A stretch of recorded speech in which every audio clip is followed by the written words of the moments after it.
Hello. I kind of just get the street, you know.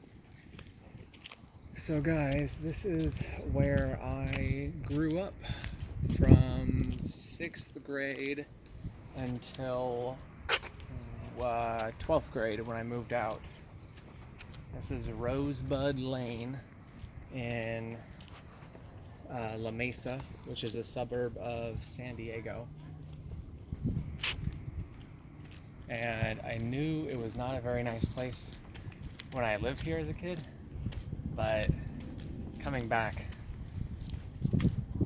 you know, it's you once you get out of the poverty for a couple of years and then you come back to it, you're like, oh wow, this is it's not a very enriching environment to live in.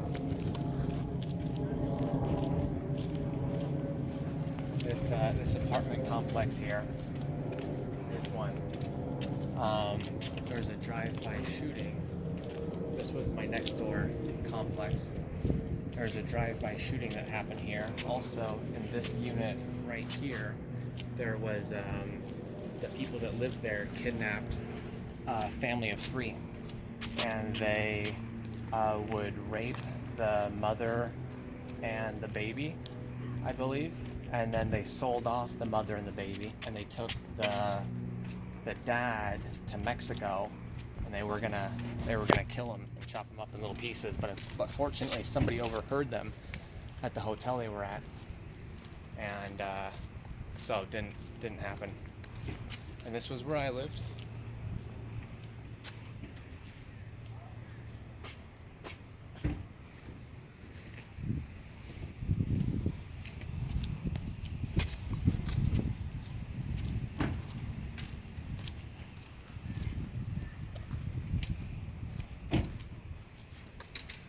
There was this unit up here on the second story to the far right of the left building.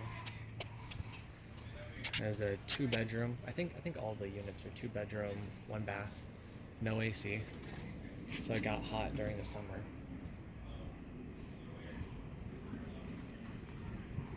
I think the rent was $725,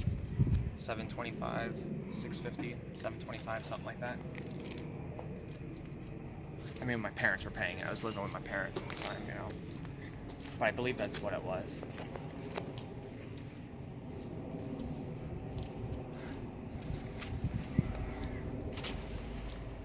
In the other complex, on the other side of us, on that side, there was somebody who threw a baby out of their second-story window. Oh, wow. So, I think that was before we moved in, though, I think. The other 2 I witnessed firsthand. I actually heard the woman who was raped, the wife who was kidnapped. I actually heard her one time being raped, but I thought it was just sex. I didn't realize it was rape. But then a couple months later, I heard that what had been happening, you know.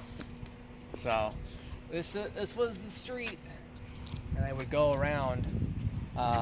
When I was in middle school, I'd go around in the dumpster trucks, and I'd physically get into them and collect cans that I'd then go recycle, so I could make, you know, $2-3 bucks, something like that.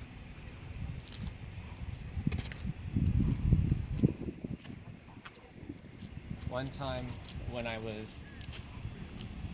think there used to be a dumpster over here. And I remember I was in the dumpster one time, and some guy came over and was like, "Oh, you don't have to do that." And he tried to give me a couple bucks. I was with my buddy. Somehow I convinced my buddy to go dumpster diving with me that day. And I think it was this dumpster here. And he tried to give me a couple bucks, but I didn't want the money. You know, I wanted to earn it. My friend wanted to take it, but I wouldn't let him take it. I refused to let him to take the money, you know. So even when I was broke and stuff, there was still some level of pride that you want to earn your money. I never liked the concept of handouts. So anyway, that's Rosebud Lane for you. Hope you guys have a good day.